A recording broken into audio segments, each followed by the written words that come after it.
Hello friends, motivational story में आपका स्वागत है। एक समय की बात है, महात्मा बुद्ध बिहार के पास एक राज्य में भ्रमण पर जा रहे थे। तभी वहां के एक गांव में वह रात गुजरने के लिए रुक गए और फिर वहां के लोग खूंखार डाकू अंगुलीमाल के बारे में बात करने लगते हैं। तभी महात्मा जी ने उन आदमियों को बुलाकर पूछा कि भाई आप लोग किसकी बात कर रहे हो? तब आदमियों ने बताया कि महात्मा जी, हम डाकू अंगुलीमाल के बारे में बात कर रहे हैं। तब महात्मा जी ने पूछा, अंगुलीमाल कौन है ये? तब उत्तर में उन आदमियों ने कहा, महात्मा जी, वह बहुत ही खूंखार डाकू है जिसने अपनी दहशत से लोगों को परेशान कर रखा है। वह डाकू उसके इलाके में जाने वाले राहगीरों को लुटता है और यही पर उसका खूंखारपन खत्म नहीं होता। वह लोगों के उंगलियों को काट लेता है और फिर उनकी माला बनाकर अपने गले में पहनता है। तब महात्मा जी ने बीडेढ़ी शालीनता से पूछा कि अंगुलीमाल डाकू मिलता कहाँ है? तब उन लोगों ने जवाब दिया कि वह यहाँ से कुछ दूरी पर चलकर एक घनघोर जंगल है, वही उस अंगुलीमाल डाकू का बसेरा है। तब महात्मा जी ने कहा, ठीक है, और अपने शिष्यों को बोला कि तुम सब अब विश्राम करो, कल सुबह होते ही हमें जल्दी निकलना है। सुबह हुई और महात्मा जी ने अपने शिष्यों को कहा कि चलो शिष्यों, अब हमें उस जंगल की ओर प्रस्थान करना है। तब सभी शिष्य डर गए और बोले, जंगल की तरफ? लेकिन गुरुजी, वहां तो डाकू अंगुलीमाल का वास है।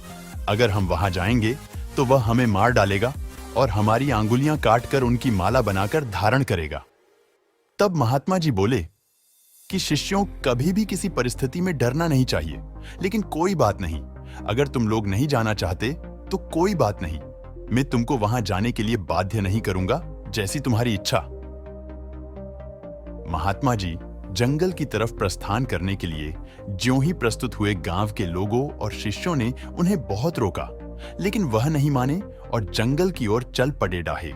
और फिर अंततः वह जंगल पहुंच गए जहां की अंगुलीमाल रहता था। जब उस डाकू की नजर महात्मा जी पर पड़ेढ़ी, तब वह महात्मा जी को बड़ेढ़े आश्चर्यजनक तरीके से देखने लगा और सोचने लगा कि इस जंगल में आदमी साथ मिलकर भी नहीं आते और यह यहां अकेला चला आया।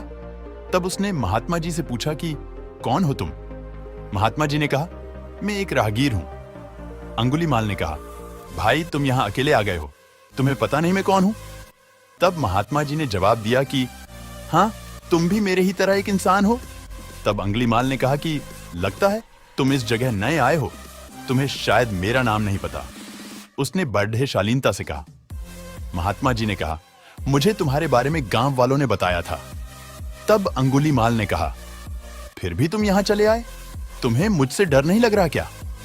तब महात्मा जी ने कहा कि डर कैसा, मुझे तुमसे क्यों डर लगेगा? तब वह डाकू गुस्से से लाल पीला होकर महात्मा जी को घूरने लगा और कहने लगा कि तुम्हें नहीं पता कि मैं कितना ताकतवर हूं। मेरे डर के कारण यहां अच्छे से अच्छे दिग्गज आने की हिम्मत नहीं करते और तुम यहां मरने चले आए हो। तब महात्मा जी ने कहा, ताकतवर में तो तुम्हें ताकतवर नहीं मानता।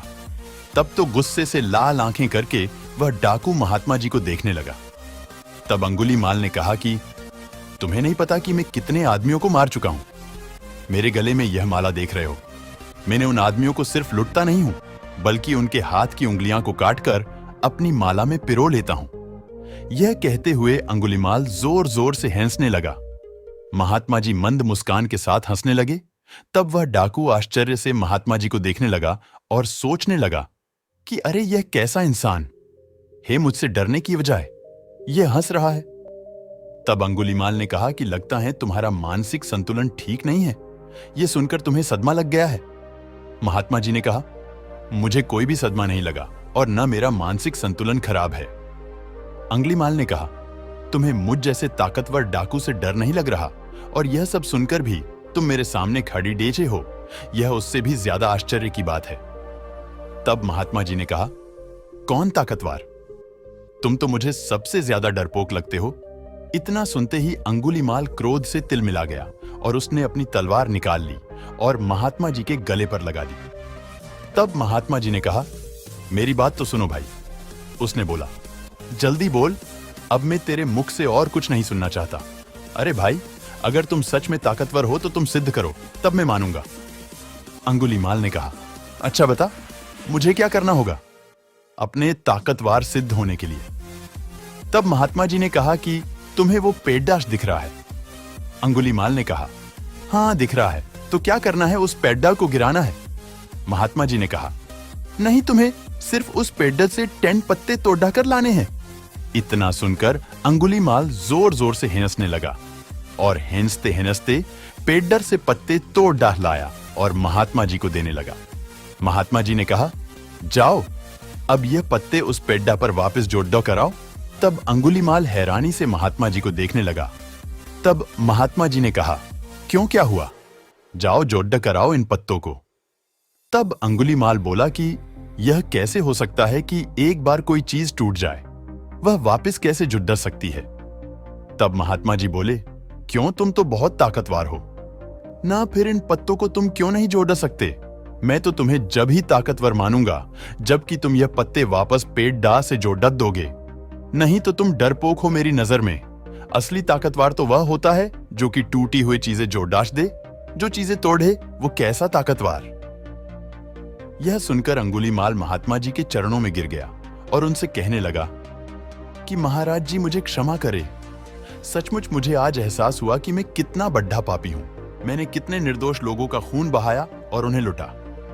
महात्मा जी बोले कि तुम्हें अपने पापों का एहसास हुआ, यह बहुत बड़ी बात है। अगर तुम्हें सचमुच अपने किए पर पछतावा है तो आज से सच्चाई और अच्छे राह पर चलो, दीनों की मदद करो और अपनी ताकत का इस्तेमाल जरूरतमंदों की रक्षा में करो। तब से अंगुलीमाल अच्छे रास्ते पर चलने लगा और सबकी मदद करने लगा। इस कहानी में हमने देखा कि खूंखार डाकू और महात्मा बुद्ध की आत्मविश्वास भरी मुकाबले के बीच एक अंतर था। जबकि डाकू आत्मविश्वास की कमी के कारण हार गया, महात्मा बुद्ध ने अपनी आत्मशक्ति को पहचाना और सच्चे आत्मविश्वास की प्राप्ति की। हमें यह याद रखना चाहिए कि जीवन की हर मुश्किल से लड़ने के लिए आत्मविश्वास हमारी महत्वपूर्ण उपकरण होती है। हमारी जीत या हार आत्मविश्वास पर निर्भर करती है, और जब हम सही तरीके से आत्मविश्वास को समझते हैं और उसे विकसित करते हैं तो हम सचमुच अपारतंत्री हो सकते हैं। तो अगर आपको यह कहानी अच्छा लगा हो तो अपने परिवार और दोस्तों के साथ जरूर शेयर करें।